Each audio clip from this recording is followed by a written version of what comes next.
தமிழ்நாட்டுல எல்லாமே சேஞ்ச் ஆயிடுச்சு. உங்க நகையையும் சேஞ்ச் பண்ணுங்க. உங்க பழைய நகைக்கு கிராமுக்கு 150 ரூபாய் கூடுதலா வாங்கி புது நகை எடுத்துக்கோங்க. அதே கம்மி சேதாரம் தான் உங்க லலிதால மட்டும்தான். ஹாலிடேஸ்னாலே அது நம்ம GT ஹாலிடேஸ் தான். GT holidays, South India's #1 travel brand. You know you are special when you're with GT holidays. திமுகவில் ஏவா வேலு உட்பட இன்னும் 8 பேர் இருக்காங்க. மொத்தமாக 9 பேருக்கு குறிவைக்கப்பட்டிருக்கு. அதற்கு ஏன் முதலாக ஏவா வேலு குறிவைக்கப்பட்டார் அப்படின்னா, ஆதவர்ஜுனாவுக்கும் அவருக்கும் இடையிலான பிரச்சனை, குறிப்பாக ஒரு MP சீட்டு தராமல் போனதன் பின்னணியில் ஏவா வேலு இருந்ததாக ஆதவர்ஜுனா நினைக்கிறாரு அப்படின்னு நிறைய பின்னணிகள் இது குறித்து இருக்குது. அது குறித்து நம்ம நக்கீரன் இதழிலையும் செய்தி வெளிவந்திருக்கு. அதை பற்றி பேசலாம். இன்னொரு பக்கம் அதிமுகவில் திடீர்னு மாற்றங்கள் நடந்திருக்கு. SP வேலுமணி இது மாதிரியான எடப்பாடிக்கு எதிராக கிளர்ச்சி செய்த அனைவருக்கும் பொறுப்பு கொடுத்திருக்காரு ஒழிய மாவட்ட செயலாளர் மாதிரியான ஒரு முக்கியத்துவம் வாய்ந்த பதவி ஏன் தரலங்கிறது இன்னொரு பக்கம் கேள்வி எழுப்பியிருக்கு. அது குறித்தும் பேசலாம். திமுகவில் அதிரடி மாற்றங்களுக்கு தயாராகிட்டு வருது கட்சி அப்படிங்கிற விஷயங்களும் பேசப்படுது. அது குறித்தும் விரிவாக பேசிடலாம். Welcome to sensation.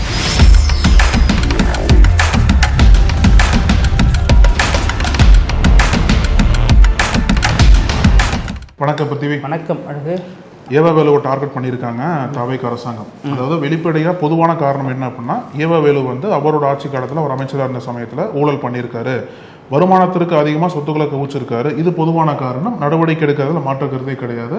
ஏன்னா முறைகேடுகளை ஒழிக்கணும், ஊழலை ஒழிக்கணும் அப்படின்ற மாதிரி தான் அந்த அரசாங்கம் வந்திருக்காங்க. அதை நோக்கி போகிறது பிரச்சனை இல்லை. ஆனால் அந்த பொதுவான காரணத்தில் பார்க்கும்போது அனைவர் மீதும் நடவடிக்கை எடுக்கப்படுமா அப்படின்ற ஒரு கேள்வியும் எழுப்புறாங்க. பொதுவான காரணத்தை தாண்டி அரசியல் காரணங்களும் இதில் இருக்கு, இது அரசியல் பழிவாங்கல் தான் அப்படின்ட்டு திமுக தரப்பினரும் ஒரு வாதத்தை முன் வச்சுட்டு வராங்க. இதில் குறிப்பாக அந்த அரசியல் காரணம் இருக்குன்னு சொல்கிறாங்க இல்லையா, அதில் பல்வேறு காரணங்கள் பட்டியலிடப்படுது. ஒன்று ஏவா வேலு எதற்காக குறிவைக்கிறாங்க அப்படின்னா, ஏவா வேலு தான் இந்த மாதிரி பல தாவேகா நிர்வாகிகளை திமுக பக்கம் இழுக்கக்கூடிய வேலையை பார்த்துட்டு இருக்காரு. ஏன்னா பொருளாதார ரீதியா அவர் பல சலுகைகளை கொடுத்து தாவேகா நிர்வாகிகளை திமுக பக்கம் கொண்டு வரக்கூடிய வேலையை ஏவா வேலு பார்த்துட்டு இருக்கிறதா ஒரு தரப்பினர் சொல்றாங்க. அதை தடுக்கும் விதமாக இந்த ரைடு நடத்தப்படலாம். ஏன்னா நேற்றுக்கே என்ன சொன்னாங்க அப்படின்னா, இந்த மாதிரி 40 லட்சம் நாங்கள் பறிமுதல் பண்ணியிருக்கோம்னு சொல்லிட்டு லஞ்ச ஒழிப்புத்துறை சொல்றாங்க. ஆனால் ஏவா வேலு அந்த மாதிரி எதுவுமே பறிமுதல் பண்ணலை, அது பொய் தான் சொல்றாங்க, நாங்கள் நீதிமன்றத்தில் போய் நிரூபிப்போன்ற மாதிரி அவர் ஒரு கருத்து பதிவு பண்ணியிருக்காரு. அப்போ தொடர்ந்து இது நீதிமன்றத்திற்கு போகும், அங்கே வழக்குகள் நடக்கும். அது ஒரு பக்கம் இருந்தாலும் மீண்டும் அரசியல் ரீதியாக வரும்போது இந்த ஒரு காரணம், ஏவா வேலு பல தாவேக நிர்வாகிகள் இடத்துல பேச்சுவார்த்தை பண்ணி அவங்கள திமுக பக்கம் இழுக்கிறாங்க. ஏன்னா தாவேக நிர்வாகிகள் என்ன எதிர்பார்த்தாங்க, அமைச்சர் பதவி எதிர்பார்த்தாங்க. அது அமைச்சர் பதவி யாருக்கும் பெருசாக கொடுக்கப்படல, எதிர்பார்த்தாங்க. ஆனால் கிரவுண்ட்ல இருந்து வேலை பார்ப்பாங்க இல்லையா, அவங்களுக்கு தாவேகா அமைச்சர் பதவி கொடுக்காம புறக்கணிச்சிட்டாங்கன்ற அதிருப்தியில் இருக்கக்கூடிய நிர்வாகிகளை ஏவா வேலு இழுக்கிறார் அப்படின்ற குற்றச்சாட்டோட இந்த ரைடு என்பது இப்போ ஒப்பிட்டு பேசப்படுது. இல்லை அதில் முக்கியமாக ஏவா வேலு மட்டும் அதை பண்ணல. ஏவா வேலோடு சேர்ந்து நேரு, செந்தில் பாலாஜி இவங்க எல்லாருமே பண்ணியிருக்கிறதாக நமது நிருபர் ராஜா அவர்கள் நம்ம இதழில் எழுதியிருக்காங்க. அது என்ன சொல்கிறாங்க, இப்போ ரெய்டு நடந்துச்சு இல்லையா, அந்த டைமில் இவர் சிங்கப்பூர் போகிறதுக்காக தயாராகிட்டு இருந்திருக்காரு. சிங்கப்பூர் போகிறதுக்காகவும் அந்த டைமில் ECRல கலைஞர் அறிவாலயமும் கட்டப்பட்டு இருக்கு இல்லையா, அதையும் பார்வையிட்டு கொண்டு இருந்திருக்காரு. அப்போ தான் அந்த ரெய்டு குறித்த தகவல் தனக்கு கிடைத்த உடனடியாக வீட்டுக்கு போயிட்டாரு. சிங்கப்பூர் ட்ரிப்பை கேன்சல் பண்ணிட்டாரு. அதற்கப்புறம் தான் இதை ஃபேஸ் பண்ண ரெடி ஆகிறாருங்கிறாங்க. இதில் ஏவா வேலு ஃபர்ஸ்ட் டார்கெட் ஆகிறதுக்கு காரணம் என்ன அப்படின்னா, நீங்கள் நல்லா பார்த்தீங்கன்னா ஏவா வேலுனுடைய துறை என்னென்ன துறை, நெடுஞ்சாலைத்துறை, அப்புறம் பொதுப்பணித்துறை, அப்புறம் சிறு துறைமுகங்கள் துறை, இது எல்லாத்தையுமே இப்போ யார் வசம் இருக்கிறதுனா ஆதவர்ஜுனா வசம் இருக்கு. ஏவா வேலு எந்த மாவட்டத்துக்கு பொறுப்பு அமைச்சராக இருந்தாருன்னா திருவண்ணாமலை மாவட்டத்துக்கும் இருந்தார். இப்போ திருவண்ணாமலை மாவட்டத்தோட பொறுப்பு அமைச்சராக யார் இருக்காருன்னா ஆதவர்ஜுனா. ஸோ ஆதவர்ஜுனா அமைச்சரனுடைய முதல் டார்கெட்டை ஏவா வேலு. அதற்கு பின்னணி என்ன அப்படின்னா, இப்போ நீங்க சொன்ன முதல் விஷயம் தாவேகா MLAக்களை பர்ச்சேஸ் பண்றதுக்கு ஏவா வேலு ரெடி ஆயிட்டாரு அப்படிங்கிற ஒரு தகவல்.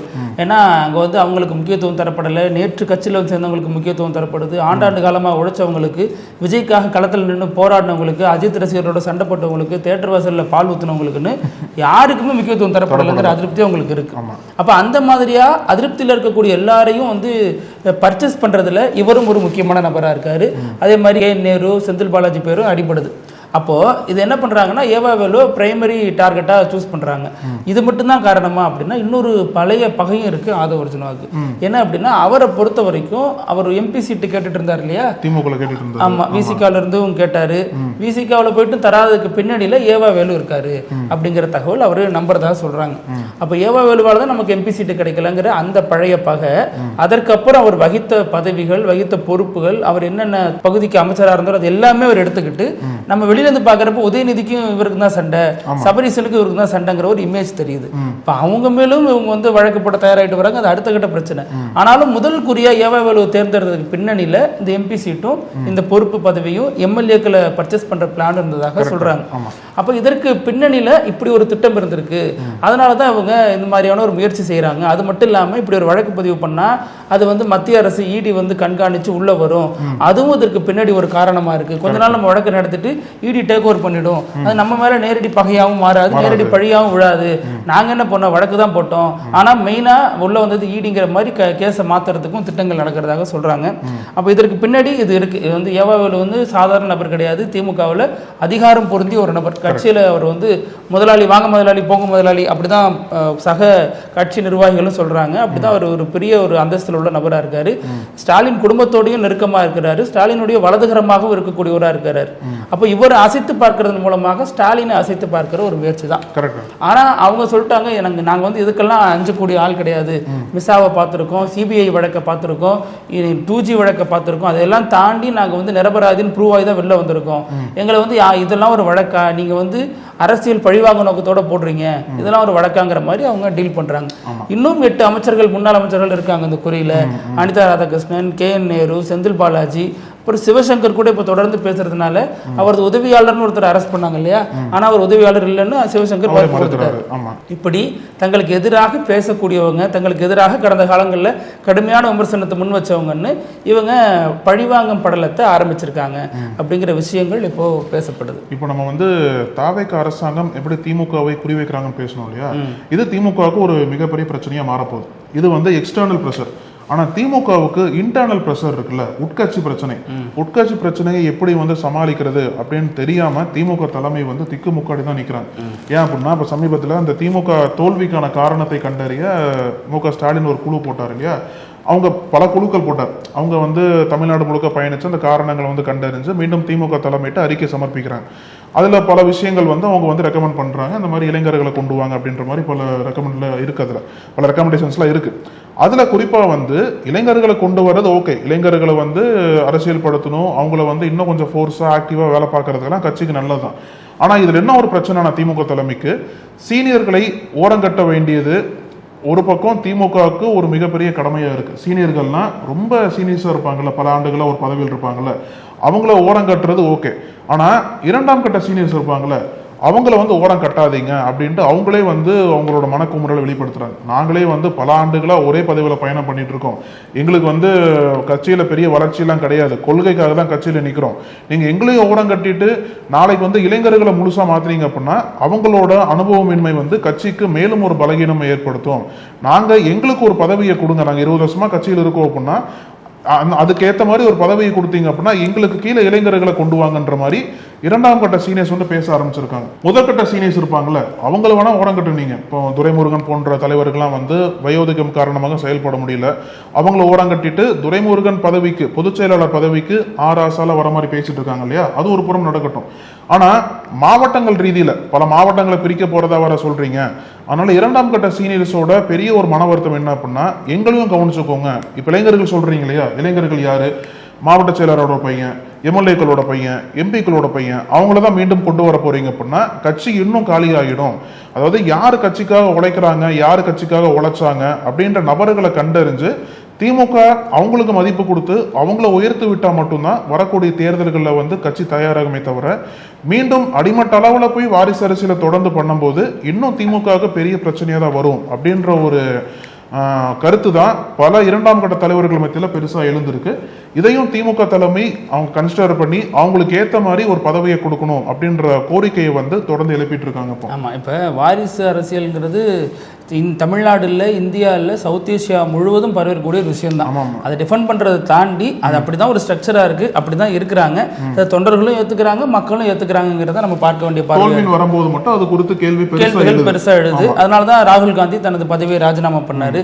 ஆனாலும் காங்கிரசினுடைய அதிகாரப்பூர்வ மையமாக இருக்கிறது ராகுல் காந்தி தான். இன்னைய தேதியில் அவங்க ஒரு 5 தலைமுறையாக இருக்காங்க. இப்படிலாம் இருக்கக்கூடிய கட்சிகளோட கூட்டணி வச்சுக்கிட்டு தான் தாவேக்காவும் வாரிசு குறித்த விமர்சனத்தை வைக்குது.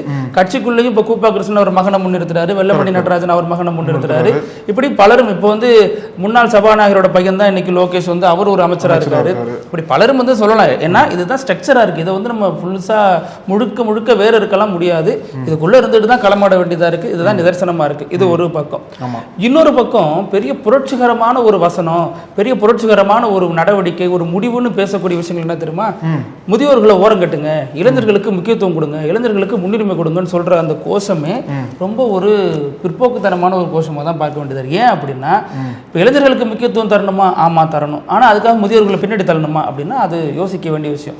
ஏன் அப்படின்னா எல்லா கட்சியிலையும் அனுபவமும் தேவைப்படுது, ஆற்றலும் தேவைப்படுது. அப்ப அனுபவம் தேவைப்படுது. இப்ப இன்னைக்கு என்ன சொல்றாங்க, தாவேகா வந்து அமைச்சரவை இடம்பெற்றிருக்காங்க, எம்எல்ஏக்கள் பெருமளவில் வெற்றி பெற்றிருக்காங்க.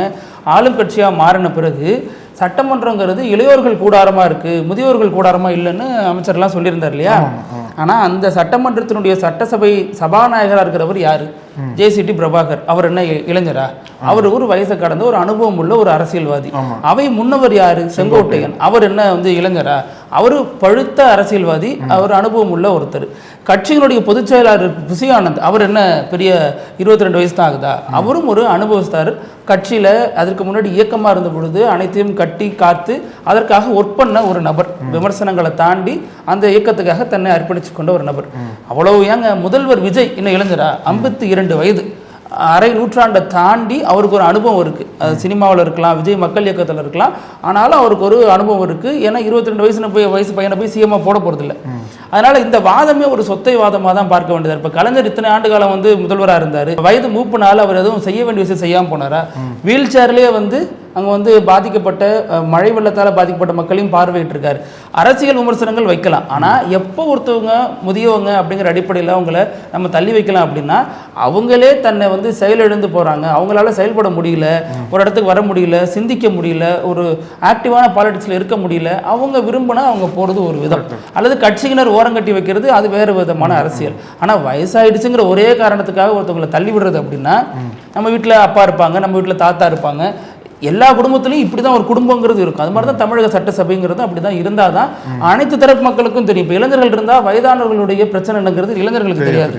வயதானவங்களுக்கு இளைஞர்கள் பிரச்சனையும் தெரியும், வயோதிகத்தையும் தெரியும், அனுபவத்தையும் புரியும். நம்ம அதையுமே கலந்து பார்த்தா பேச வேண்டியதா இருக்கு. வெறும் சங்கர் படம் மாதிரி யோசிச்சிரு. சங்கர் படத்திலேயே என்ன சொன்னாரு, இளைஞர்கள் முதியோர்கள் தான் ஒரு சட்டசபை அமைச்சிருந்தார். ஸோ நம்ம அதையுமே கொஞ்சம் யோசிச்சு பார்க்க வேண்டியதா இருக்கு. இப்போ வந்து அதிமுகவில் ஏற்கனவே வந்து 2 பிளவாக இருந்தாங்களே சட்டமன்றத்தில்.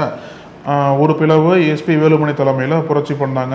சி.வி. சண்முகமும் அங்கே வந்து நின்று பேசினார். எதற்காக அப்படி பண்ணாங்க அப்படின்னா, தாவேக்காவுக்கு சார்பாக ஓட்டு போட்டால் நம்மளுக்கு அமைச்சரவையில் இடம் கிடைக்கும்னு சொல்லிட்டு பண்ணாங்க. ஆனால் அந்த பிளான் ஃபெயிலியர் ஆயிடுச்சு, ஃப்ளாப் ஆயிடுச்சு. வேற வழி இல்லாமல் அந்த அணியினர் வந்து மீண்டும் எடப்பாடி பழனிசாமி பார்த்து இந்த பக்கம் இணைஞ்சுக்கிட்டாங்க. அதாவது அதிமுகவும் ஆதரவு கொடுத்துட்டாங்க இல்லையா? ஆதரவு கொடுத்தாலுமே வந்து இன்னும் 2 நபர்கள், அது விஜயபாஸ்கர் கணக்கில் சேர்த்துக்க வேண்டாம், அவர் விலகிட்டார். சண்முகம் மட்டும் இன்னும் பெருசாக வந்து எடப்பாடி பழனிசாமி பார்க்காம அவரோட நிலைப்பாட்டில் உறுதியாக இருக்கார். இப்போ நேற்றைய தினம் இந்த மாதிரி அங்கிருந்து வந்தாங்கல்ல எஸ்பி வேலுமணி, அப்புறம் அவரை போன்ற சில நிர்வாகிகளுக்கெல்லாம் வந்து பதவி கொடுக்காம எடப்பாடி பழனிசாமி வச்சிருந்தார். ஏன்னா பதவி ஃபர்ஸ்ட் பிடிங்கிட்டார் அவர்கிட்ட இருந்து. எப்போ நீங்கள் எதிர்த்து பேசுனீங்களோ அப்போவே வந்து அவங்களோட பதவியெல்லாம் எடப்பாடி பழனிசாமி அவங்கள்ட்ட இருந்து பிடிங்கிட்டாங்க. இப்போ மீண்டும் அந்த பதவியை வந்து கொடுக்கணும் அப்படின்ற ஒரு அழுத்தம் என்பது இவங்க தரப்பட்டிருந்து எடப்பாடி பழனிசாமி கொடுக்கப்பட்டது. அது அசம்பிளி முடிஞ்சதுக்கு அப்புறம் எஸ்பி வேலுமணியே கூட எடப்பாடியை பார்த்து பேசியிருக்கிறதாவும் செய்திகள்லாம் வந்துச்சு. இப்போ வந்து அதற்கான பதவிகளை மீண்டும் எடப்பாடி பழனிசாமி கொடுத்துருக்காரு. ஆனால் இவங்க என்ன சொல்றாங்க அப்படின்னா, ஒரு கட்சியில மாவட்ட செயலாளர் தான் வந்து அதிகாரமிக்க பதவி, ஆனா அந்த பதவிகளை கொடுக்காம மாநில அளவில் பதவி கொடுத்தாலுமே வந்து அது பெருசா அதிகாரம் இல்லாத பதவியை தான் எடப்பாடி பழனிசாமி எங்களுக்கு கொடுத்துருக்காரு அப்படின்ற ஒரு ஆதங்கத்தை வெளிப்படுத்துறாங்க. இப்போ உதாரணத்திற்கு வந்து எஸ்பி வேலுமணி, நத்தம் விஸ்வநாதன்லாம் வந்து மாநில துணை பொதுச் செயலாளராக எடப்பாடி பழனிசாமி அறிவிச்சிருக்காரு. அதே மாதிரி பல முக்கிய தலைவர்கள், இப்போ கே.சி. வீரமணி, அப்புறம் கருப்பண்ணன் போன்ற நிர்வாகிகளுக்கெல்லாம் வந்து அமைப்பு செயலாளர் பதவி கொடுத்துருக்காருன்னு சொல்றாங்க. இந்த மாதிரி மாநில அளவில் பதவி கொடுக்கறத விட்டுட்டு மாவட்ட அளவில் பதவி கொடுத்தாதான் எங்களுக்கு அதிகாரமா செயல்பட முடியும்ன்ற மாதிரி ஒரு ஆதங்கத்தை பதிவு பண்றாங்க. இதுவும் எடப்பாடிக்கு வந்து ஒரு தலைவலியை தான் வந்திருக்கு. இல்லை, இதில் எடப்பாடி வந்து தன்னுடைய இருப்பையும் தன்னுடைய பொறுப்பையும் தன்னுடைய பவரையும் நிலைநிறுத்திருக்காரு அப்படிங்கிறதையும் பார்க்க வேண்டியது இருக்கு. ஏன் அப்படின்னா, இப்போ அவங்க வெளியில போனாங்க, அவரை தூக்கி போட்டு அந்த இடத்துக்கு வேற மாவட்ட செயலாளர் கொண்டு வந்தார். அப்ப வேறு மாவட்ட செயலாளர் கொண்டு வந்தப்ப அவங்களுக்கு ஒரு விசுவாசம் இருக்கணும்ல. அவங்க வந்து நம்ம சொன்னா அந்த வேலையை செய்யறாங்க அப்படின்னா அவங்கள டக்குன்னு அந்த பொறுப்புல இருந்து தூக்கி போட்டுற முடியாது. அப்போ இவர் சப்ஸ்டியூட், அவர் இல்லாதனால அவர் வந்தாரு, வந்துட்டாருன்னு வெளில போப்போன்னு சொல்ல முடியாது. அப்படின்னா என்ன பண்ணணும்னா அவங்களுக்கு அதோட சின்ன கோட்டுக்கு பதில் பெரிய கோடு ஒன்று போட்டார். இப்போ வேலுமணி இதுக்கு முன்னாடி தலைமை நிலை செயலாளராக இருந்தீங்களா, உங்களுக்கு துணை பொதுச் செயலாளர் தர்றேன் அப்படிங்கிற மாதிரி அவர் அடுத்த கட்டத்துக்கு கொண்டு போறாரு. அதுலதான் எஸ்பி வேலுமணி, தங்கமணி, நத்தம் விஸ்வநாதன் இவங்க எல்லாருக்குமே வெவ்வேறு பொறுப்புகள் கொடுக்கப்படுது. குறிப்பா நத்தம் விஸ்வநாதன் எஸ்பி வேலுமணிக்கு துணை பொதுச் செயலாளரும், தங்கமணி, கேசி கருப்பண்ணன், அப்புறம் காமராஜ், வீரமணி இவங்க எல்லாருக்குமே வந்து அமைப்பு செயலாளர் பொறுப்பையும் கொடுக்குறாரு. ஆனாலும் அவங்களுக்கு எது பெரிய கிரிப்பு, எது பெரிய ஹோல்டு இருக்கு அப்படின்னு பார்த்தா மாவட்ட செயலாளர் பொறுப்பு தான் இருக்கு. ஆனா அது உடனே வந்து எடப்பாடியால ஏற்கனவே கொடுக்கவங்களுக்கும் பிடுங்க முடியாது. அது ஒரு பெரிய சிக்கல். ஆமா, பெரிய சிக்கலா இருக்கும். அதை தாண்டி இவங்களுக்கும் பாடம் கற்பிக்க வேண்டிய தேவையும் எடப்பாடிக்கு இருக்கு. இப்போ நீங்க பாஜக சொல்லி நீங்க அங்க போனதாக ஒரு புகார் இருக்கு. ஏன்னா எஸ்பி வேலுமணி மீது தொடர்ந்து இந்த புகார் வைக்கப்பட்டுட்டே இருக்கு. ஆர்எஸ்எஸோட நெருக்கமா இருக்காரு, ஆர்எஸ்எஸ் மேடையை பகிர்ந்துக்கிறாரு, எடப்பாடி பற்றின தகவல் வந்து டெல்லிக்கு சொல்லக்கூடிய ஒற்றரா அவர் தான் இருந்திருக்காரு. இப்படின்னு பல விமர்சனங்கள், பல புகார்கள் எழுந்த போதெல்லாம் அவர் சொன்னது என்றென்றும் நான் அதிமுக காரன் அப்படின்னு ஒரு சைக்கிள்ல பழைய போட்டோவை எடுத்து போட்டிருந்தார், சைக்கிள் அவர் போற மாதிரி. அப்போ அப்பேற்பட்ட நபர் வந்து எப்படி இப்படி ஒரு முடிவு எடுத்தார் அப்படின்னா அந்த சமய சந்தர்ப்பத்துக்காக காத்திருந்திருக்காரு அப்படிங்கிறது எடப்பாடிக்கு தெரிஞ்சிடுச்சு. அப்புறம் எஸ்பி வேலுமணி பெரிய அளவிலான விமர்சனங்களை வச்சிருந்தாரு ஒழிய தனிப்பட்ட தாக்குதல்களுக்கு உள்ள போகல. அதை சிவி சண்முகம் போனார். அதனால சண்முகத்தால இப்ப உள்ள வர முடியல, இவரும் சண்முகத்தை சேர்த்துக்க முடியல. விஜயபாஸ்கர் தனிப்பட்ட முறையில் என்ன அவருடைய பவரை குறைக்கிறதுக்காக எடப்பாடி வேலை பார்த்ததா நம்பினாரு. அதனால அந்த பதவி வேணாலும் ராஜினாமா பண்ணிட்டு வர திங்கட்கிழமை விஜய் கட்சியில சேர இருக்கிறார். அதுக்கான ஏற்பாடுகளும் நடந்துட்டு இருக்குன்னு வச்சுங்களேன். அப்போ இப்ப எடப்பாடி பழனிசாமி என்ன, நீ உள்ள வந்து அவனுக்கு பதவி கொடுத்துட்டேன், ஆனா இதை வச்சுட்டு வெளில போய் சொல்ல முடியாது இல்லையா? அப்ப அதனால அவருக்கு ஒரு வாய்ப்பு போட்டு உட்கார வச்சிடறாரு. அப்ப எஸ்பி வேலுமணிக்கு பவர் இருந்தும் இல்லாத மாதிரி ஆயிடுச்சு. இப்ப வந்து ஒரு இடத்துக்கு போறாரு, ஒரு துக்க வீட்டுக்கு போனாருன்னா அங்கேயே வந்து துரோகிங்கிற கோஷத்தை இவருக்கு எழுப்புறாங்க. அப்புறம் ஒரு எடப்பாடி பழனிசாமி விமான நிலையம் வராரு போறாருன்னா முன்னாடி இவர் தான் வருவாரு. அவரோட வந்து இவரை எடப்பாடி பழனிசாமி இவரை வச்சுக்கிறதுல கூட சட்டசபையில வர்றது போறது பேட்டி தரது எல்லா நேரத்திலும் எடப்பாடிக்கு பின்னாடி எஸ்பி வேலுமணி தான் நிற்பார். இந்த முறை நம்ம அதையும் பார்க்கல. சட்டசபையில் எடப்பாடி பழனிசாமி வெளிநடப்பு பண்ண போதும் எஸ்பி வேலுமணி உள்ளே தான் இருந்தார். அதுக்கப்புறம் ரெண்டு பேர் சந்திக்கிறாங்க. அப்புறம் எஸ்பி வேலுமணி சிவி சண்முகத்தை சந்திச்சு பேசுறாரு. அப்புறம் விஜயனோட நெருக்கமா இருக்காங்க, பேசுறாங்க. இப்படி பல குழப்பங்கள் இருக்கிறதுனால மறுபடியும் தூக்கி அவசரப்பட்டு கொடுத்துட வேணாம் அப்படின்னு இவர் நினைக்கிறாரு.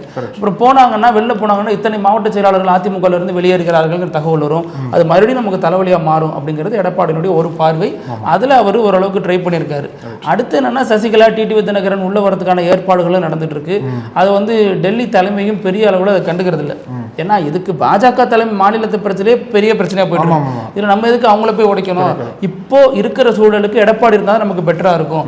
அவர் தான் ஓரளவுக்கு தெரிந்த முகமாவும் இருக்கிறாரு, முதல்வராக இருந்ததுனால அப்படின்னு டெல்லியும் கொஞ்சம் யோசிக்கிறதுனால எடப்பாடி கயிறை முழுசா விட்டுறாரு. எங்க போயிட போகுது நம்மளுடைய இந்த தோழர்கள், இந்த ஆடுகள்லாம் எங்க போயிட போகுது, எப்போ வேணாலும் கைத்தை பிடிச்சி இருக்குன்னா வந்துட போகுதுங்கிற ஒரு நினைப்புல இருக்கிறாரு. அது நினைப்பா இல்ல மிதப்பா அப்படிங்கிறது காலப்போக்கில் தெரிய வரும் அப்படின்னு அதிமுக சொல்றாங்க. இன்னைக்கு நம்ம நிறைய முக்கியமான விஷயங்கள் பத்தி பேசணும் பிருத்திவி. தொடர்ந்து பேசலாம். நன்றி. நன்றி. எடுங்க. நக்கீரன் டிவிக்கு சப்ஸ்கிரைப் செய்யுங்கள். உங்கள் ஆதரவே எங்கள் பலம். ஆசிரியர்களுக்கு நண்பனாகவும் மாணவர்களுக்கு ஆசானாகவும் திகழும் தேர்வு வழிகாட்டி. ஒவ்வொரு பாடத்திற்கும் அனுபவமிக்க ஆசிரியர்களின் துல்லியமான தெளிவான விடைகள். CNC இருக்கு, தேர்வு பயம் எதற்கு? இது தீரன் பப்ளிஷிங் ஹவுஸ் விற்பனை வெளியீடு.